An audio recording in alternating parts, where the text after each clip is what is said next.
दोस्तों नमस्कार। राजनीति भी साध ली जाए और अर्थव्यवस्था को भी संभाल लिया जाए, बड़ा मुश्किल काम है मोदी सत्ता के लिए। और अर्थव्यवस्था अगर पटरी से उतरी हुई है तो ऐसे में कैसा बजट रखा जाए जिससे लगे कि हर कोई खुश है और 2024 में सत्ता के अनुकूल वोट पड़ जाएंगे, बड़ा मुश्किल सवाल है। मंत्रिमंडल विस्तार करते हैं तो उन राज्यों से उन नेताओं को जगह दे दी जाए जिनकी राजनीतिक जमी पुख्ता हो जातीय या धर्म की सियासत के आसरे, और उसके जरिए 2024 को भेद दिया जाए। मुश्किल सवाल है। पहली बार सरकार के सामने यह मुश्किल सवाल इस तरीके से खड़ा हो गया है कि अगर उसके पास कोई तुरुप का पत्ता नहीं आया तो फिर मुश्किल होगी। और इस तुरुप के पत्ते की तलाश में 2024 के जनवरी में अयोध्या में राम मंदिर बनकर खड़ा हो जाएगा, इसका ऐलान अमित शाह कर चुके हैं। यानी राजनीतिक तौर पर देश को 2024 में किस दिशा में जाना है, यह अयोध्या के राम मंदिर भर से नहीं बल्कि हिंदुत्व के शोर के आसरे जो भी हो सकता है और 2024 तक जो भी माहौल बन सकता है, उस दिशा में सियासत की जमी को पुख्ता बनाते चले जाइए। क्योंकि यह तो समझ में आ गया कि मंत्रिमंडल विस्तार और बजट से काम नहीं होगा। इस दौर में तमाम राज्यों में चुनाव है। 9 राज्यों के भीतर में 5 बड़े राज्य हैं। तो क्या राज्यों में चुनावी जीत के साथ साथ यह मैसेज दिया जा सकता है कि जीतते तो हम ही हैं, तो हमारे सारी योजनाएं, सारी पॉलिसी सही है? क्या इससे जनता खुश हो जाएगी 2024 को लेकर?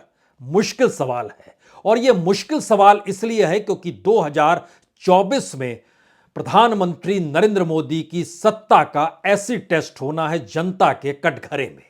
और जनता के सामने जो मुश्किल हालात राज्यों में हों या केंद्र के पॉलिसी के तहत आ रहे हों, दोनों परिस्थिति में देखिए तो निशाने पर और कोई नहीं, निगाहों में और कोई नहीं, प्रधानमंत्री नरेंद्र मोदी ही हैं। और उनके सामने एक चुनौती आकर खड़ी हो गई है कि दरअसल क्या बजट के आसरे लुभाया जा सकता है, जबकि सबको पता है कि अर्थव्यवस्था डामाडोल है, सरकार के पास पैसा है नहीं। तो 3 अलग अलग तबके को लेकर क्या वाकई ऐसा बजट दिया जा सकता है जो किसी जादूगर का बजट लगे? यानी मिडिल क्लास को टैक्स में राहत? इम्पॉसिबल है। क्या वाकई सब्सिडी कम की जा सकती है? इम्पॉसिबल है। क्या वाकई कॉरपोरेट के ऊपर टैक्स का बोझ लादा जा सकता है, यानी जो रियायत दी जा रही थी उसे खत्म की जा सकती है? इम्पॉसिबल है। तो इसका मतलब बहुत साफ है कि बजट इस बार का जो होगा वो लब्बो लुबाब एक राजनीतिक भाषण में तब्दील होगा। और उससे पहले के बजट में जब अगले 25 बरस का खाका एक विकसित देश के तौर पर भारत को खड़ा करने की सोच के साथ रखा गया, तो इस बार भी वह बजट राजनीतिक तौर पर सरकार की योजनाओं के गुणगान करते हुए उन्हीं योजनाओं पर मुहर लगाने की दिशा से आगे कुछ भी नहीं होगा। कोई आंकड़े आपको दिखाई नहीं देंगे। और अगर नहीं दिखाई देंगे तो इस बजट को लेकर 9 बरस से इंतजार कर रहे मिडिल क्लास के भीतर का असंतोष कहीं व्यापक तो नहीं हो जाएगा? वो लगातार सोचते रहा कि टैक्स में रियायत होगी, मिनिमम आय जो 2.5 लाख है वो बढ़कर 5 लाख हो जाए। बहुत मुश्किल है। और कॉरपोरेट की इकोनॉमी में आपने जरा सा भी बोझ डाला तो उसके बाद देश की अर्थव्यवस्था डामाडोल और ज्यादा हो सकती है, बिजनेस धंधे रुक सकते हैं। यह सरकार परेशान है इस बात को लेकर। इसका दूसरा सिरा राजनीति से जुड़ता है जिसमें मंत्रिमंडल विस्तार आता है। और मंत्रिमंडल विस्तार को लेकर अभी भी लगातार राजनीतिक गलियारे के भीतर ना कहिए बल्कि उन लाल दीवारों के भीतर जो पीएमओ की दीवारें हैं, उसके भीतर लगातार इस बात को लेकर शोर है कि बजट से पहले मंत्रिमंडल विस्तार किया जाए या मंत्रिमंडल विस्तार बजट के बाद किया जाए। बजट अगर राजनीतिक तौर पर इफेक्टिव नहीं होता है तो राजनीतिक तौर पर इस देश में मंत्रिमंडल विस्तार के जरिए क्या वो सिरा पकड़ा जा सकता है? या इसके उलट देखिए तो मंत्रिमंडल विस्तार से अगर राजनीतिक सिरा नहीं पकड़ में आया तो क्या बजट के जरिए पकड़ा जा सकता है? ध्यान दीजिए, हर चुनाव के वक्त कोई ना कोई तुरुप का पत्ता इस देश में मोदी सत्ता के जरिए भारत की राजनीति को प्रभावित कर ही देता है। लेकिन इस बार ऐसा क्यों नहीं लग रहा है? क्या वाकई सारे मुद्दे या सारे तुरुप के पत्ते इस दौर में फुस हो चुके हैं, यानी खत्म हो चुके हैं या जनता जान चुकी है, क्योंकि तमाम कोई भी पॉलिसी बनती है उसकी उम्र 10 बरस से ज्यादा होती नहीं है और राजनीतिक सत्ता को संभाले हुए मोदी के 10 बरस 2024 में हो जाएंगे। उसके बाद वो एक अस्थाई परिस्थिति को घेरना शुरू करती है। याद कीजिए मनमोहन सिंह की सत्ता। 2004 के बाद भारत की जीडीपी हो या इस देश के भीतर में मिडिल क्लास का जो उत्थान हो या जिस तरीके से ईएमआई और बैंक की परिस्थितियां हो, वो तमाम चीजें 2012 आते आते हांफने लगी थी। और 2012 के बाद इस देश में मनमोहन सिंह की सत्ता के साथ जनता ने क्या किया ये छुपा हुआ नहीं है। और अब तो 2023 आ गया है और अगले बरस ही चुनाव होने हैं। तो तुरुप के पत्ते की तलाश में सरकार के पास मुश्किल हालात क्यों इतने ज्यादा हैं? अगर एक एक हिस्से को परखना शुरू कीजिए तो अर्थव्यवस्था से शुरुआत कीजिए। अर्थव्यवस्था 2014 में कुल कर्ज 55 लाख करोड़, 2023 होते होते कितना होगा? सरकार खुद डाटा देती है कि यह लगभग 155 लाख करोड़ को पार कर चुका होगा। खुद आईएमएफ बतला रहा है कि जीडीपी की तुलना में जो कर्ज है वह लगभग 83% हो जाएगा, जो एक मुश्किल हालात देश के लिए है।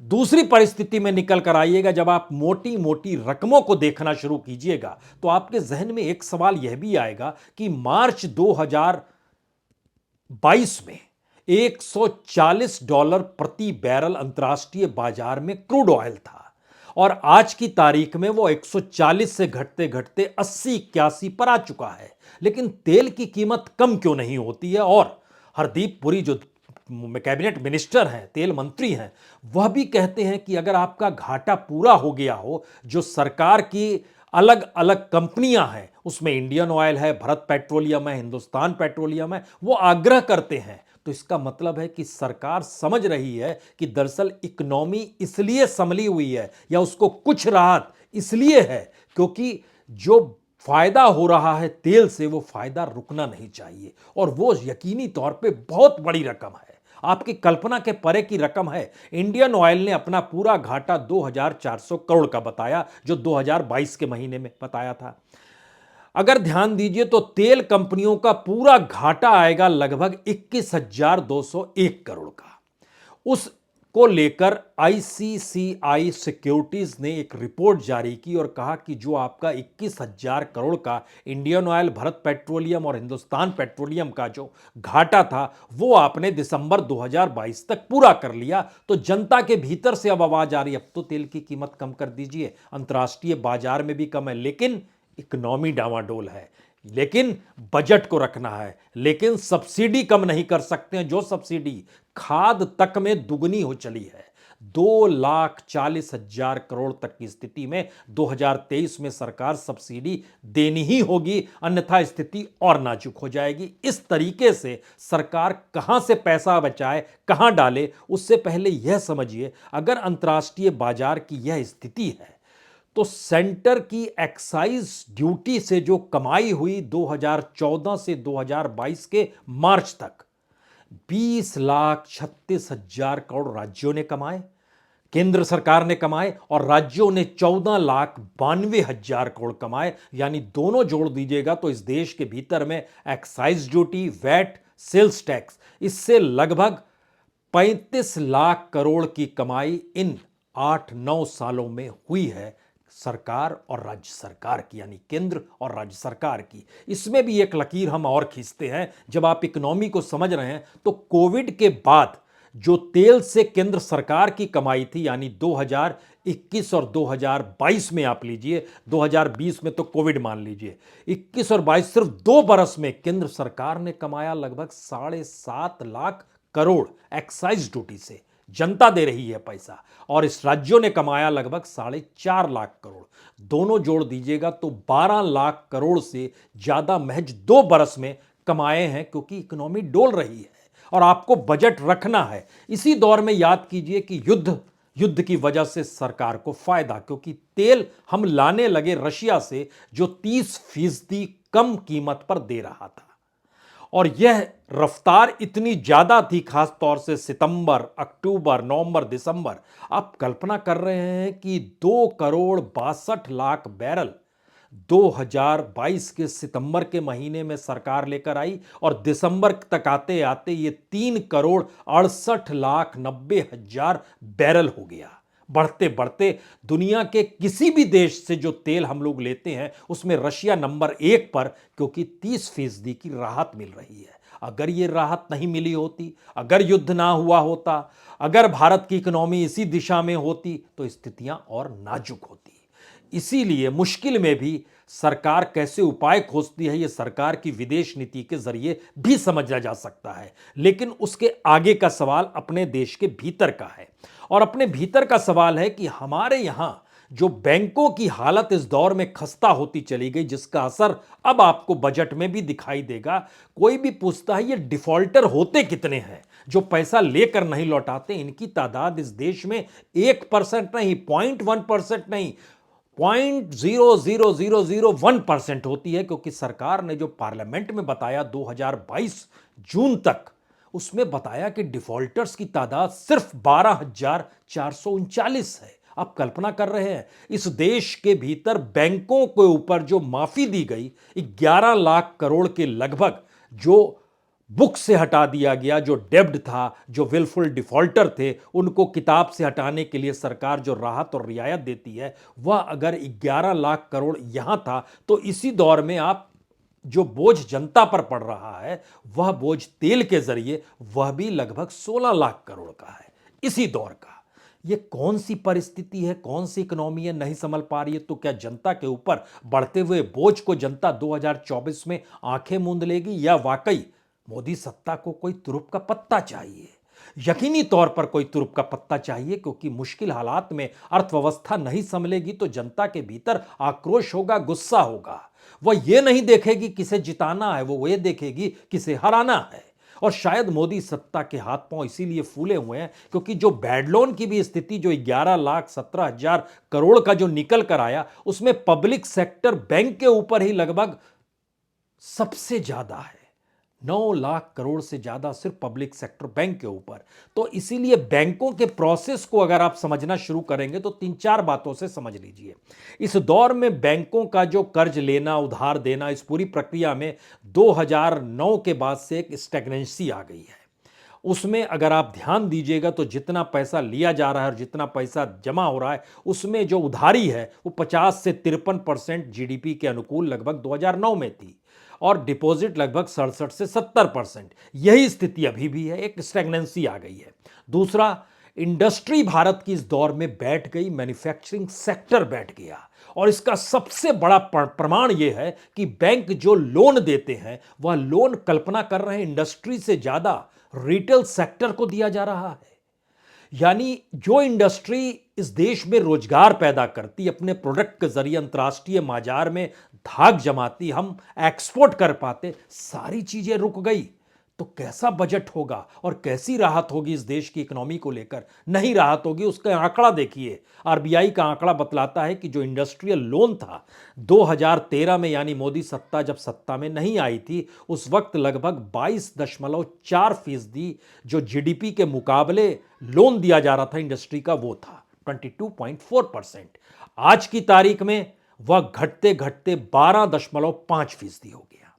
अब आप कहेंगे लोन कहां बढ़ा है? रिटेल सेक्टर में लोन बढ़ गया, इंडस्ट्री की तुलना में लोन बढ़ गया। इंडस्ट्री के पैरेलल में रिटेल सेक्टर 2013 में 9% लोन दिया जा रहा था, आज यह बढ़कर लगभग 15% हो गया। और अगर आप 2013 से 2022-23 तक देखना शुरू कीजिएगा तो लगभग रिटेल सेक्टर में 16 से 17% के लोन का इजाफा बैंकों के जरिए हो गया है। तो यानी भारत के भीतर की इंडस्ट्री ही बैठ गई, तो काम कहां मिलेगा? और असंगठित क्षेत्र जो पूरी इंडस्ट्री के इर्द गिर्द लगभग 1:10 के रेशियो पर रहता है, यानी एक अगर परमानेंट है तो 10 असंगठित क्षेत्र से जुड़ा हुआ मजदूरी करता है, जिसकी सुरक्षा, सामाजिक सुरक्षा की जिम्मेदारी कंपनियों के नहीं होती है। वह अपने तौर पर उस इंडस्ट्री से जुड़े हुए कामकाज को संभालते हैं, उनके पास काम नहीं है, तो मुश्किल नहीं होगी क्या? और मुश्किल इस दौर में यह भी समझना होगा कि हमारा व्यापार घाटा यकीनी तौर पर इतना बढ़ गया कि हमारे पास अपना कोई प्रोडक्ट नहीं जो अंतर्राष्ट्रीय बाजार में धाक जमा सके। हमारे यहां अपने यहां कोई मैन्युफैक्चरिंग सेक्टर बंद होते होते नेगेटिव में चली गई, और ये लोन तो इंडस्ट्री को लेकर बता ही रहे हैं। लेकिन इस पूरी प्रक्रिया में एक चीज और समझिए, जब साख डामाडोल होती है ना सरकार की, और सरकार हर चीज जब बेचने पर उतारू हो, तो जनता खुद मान लेती है कि सरकार से नहीं चलेगा।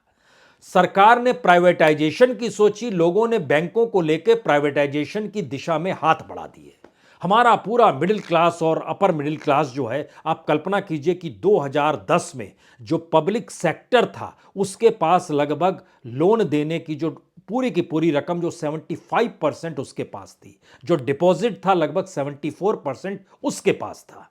आज की तारीख में पब्लिक सेक्टर 54% लोन की स्थिति है, 59% डिपॉजिट की स्थिति है। लेकिन प्राइवेट सेक्टर का ग्रोथ देखिए इस दौर में, प्राइवेट बैंकों का ग्रोथ जो भारत बैंक बेचने की दिशा में बढ़ना चाहता है, उसमें आने वाले वक्त में यकीनी तौर पर प्राइवेट सेक्टर के बैंक ही बचेंगे। सरकारी बैंक अगर इस लिहाज से चलेंगे जहां पर आपको रिटर्न ऑफ करना हो, एनपीए बढ़ता चला जा रहा हो, डिफॉल्टर्स बढ़ते चले जा रहे हो, तो आप क्या करेंगे? और प्राइवेट सेक्टर की स्थिति जो वहां पर लैंडिंग थी 37%, 17% से बढ़कर 37 पर मोदी काल में आ गई, 20% का इजाफा हो गया। जो डिपॉजिट है वह भी लगभग 17.7% से बढ़कर 31.4% आ गई। तो प्राइवेट सेक्टर को लेकर जनता के भीतर यह विश्वास आ गया कि सरकारी उद्योग, सरकारी कंपनियां, सरकारी बैंक, इनके साथ ज्यादा आप मत सटिए। इनको लेकर एक दुर्भावनापूर्ण परिस्थिति पॉलिसीगत तरीके से अगर बना दी गई तो लोग कहां जाएंगे, कैसे जाएंगे? यह एक हिस्सा है कि बजट से उम्मीद मत रखिए। इसका दूसरा हिस्सा राजनीतिक तौर पर है कि क्या वाकई अब जैसे कर्नाटक में चुनाव होने हैं, मध्य प्रदेश में होने हैं, राजस्थान में होने हैं, छत्तीसगढ़ में होने हैं, तेलंगाना में होने हैं, तो क्या इन राज्यों के नेताओं को कैबिनेट मिनिस्टर बनाकर सरकार यह मान सकती है कि इन राज्यों में चुनावी जीत मिल जाए? क्या यह संभव है? मुश्किल सवाल है। मुश्किल सवाल नहीं है, आसान जवाब है, क्योंकि मुश्किल लोगों की जिंदगी हो गई। जवाब आसान इसलिए क्योंकि लोग अपनी जिंदगी के जीने के तौर तरीकों में, पूरी की पूरी इकोनॉमिक ढांचे में किसको देखते हैं? तो केंद्र सरकार को देखते हैं। केंद्र सरकार में भी किसको देखते हैं? तो वो नरेंद्र मोदी को देखते हैं। वो निर्मला सीतारमण को नहीं देखते हैं। राजनीति साधते वक्त भी वो नरेंद्र मोदी को देखते हैं। ज्यादा से ज्यादा दाएं बाएं होते हैं तो वो अमित शाह को देख लेते हैं। इससे हटकर आपके पास कोई कतार ही नहीं बची। तो 10 साल की उम्र एक अस्थाईपन देती है, और उस अस्थाईपन का सच यह होता है कि जो हो रहा है इसके आगे और बुरी गत हो सकती है अगर लगातार आप बुरी स्थिति में आए हैं। और अगर अच्छी स्थिति में आ रहे हैं तो और अच्छा हो सकता है, तब आप उसको और आगे बढ़ाते हैं, चाहे वो निर्माण का क्षेत्र हो, चाहे वो बेसिक इंफ्रास्ट्रक्चर का क्षेत्र हो। अब सबसे बड़ा सवाल जो हम शुरू से खोज रहे हैं, अगर ऐसी परिस्थिति में सरकार आकर फंस गई है तो उसके सामने तुरुप का पत्ता क्या होगा? क्या यह तुरुप का पत्ता 2014 की तर्ज पर होगा, जिसमें निशाने पर कोई नहीं बल्कि गांधी परिवार और मनमोहन सिंह की सरकार थी, जिसमें हर वार के साथ एक नारा था कि अब की बार मोदी सरकार, वो ब्लैक मनी का जिक्र हो रहा हो, इस देश के भीतर में करप्शन का जिक्र हो रहा हो, एक्सप्लॉयटेशन का जिक्र हो रहा हो, महंगाई का जिक्र हो रहा हो, रोजगार का जिक्र हो रहा हो, तमाम चीजों को दूर करते हुए अब की बार मोदी सरकार था। यानी अब आप निशाना किसी दूसरे पर नहीं डाल सकते हैं।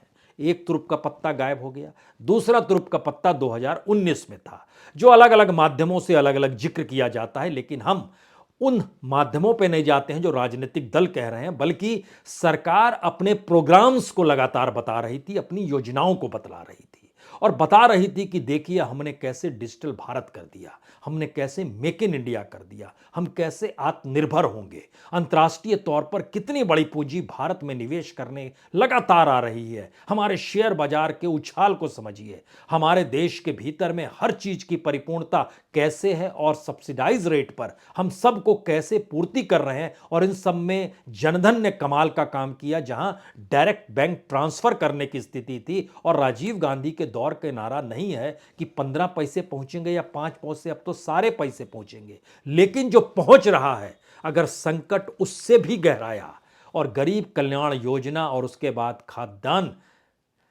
का कानून जो है उसमें 5 किलो अनाज देने तक की परिस्थिति में आ गई, तो फिर हमें लगा इस देश के भीतर के उन डाटा को भी उठा के देखिए। मनमोहन सिंह के दौर में 27 करोड़ लोग बीपीएल थे, मोदी के दौर में 41 करोड़ लोग बीपीएल है। बीपीएल यानी गरीबी की रेखा से नीचे, बिलो पॉवर्टी लाइन।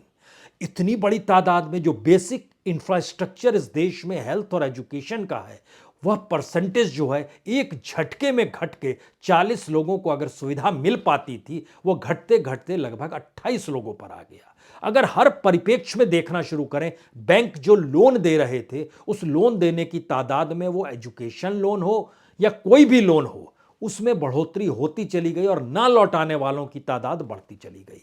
उनको माफी सरकार दे, उससे ज्यादा उसने कॉरपोरेट को रियायत दी और कॉरपोरेट के अनुकूल वातावरण बनाना शुरू कर दिया। तो राजनीतिक तौर पर भारत के इकोनॉमिक इंस्टीट्यूशंस को जो चलाने की सोच थी, वह भी लापता हो गया। तो अब तुरुप का पत्ता क्या होगा?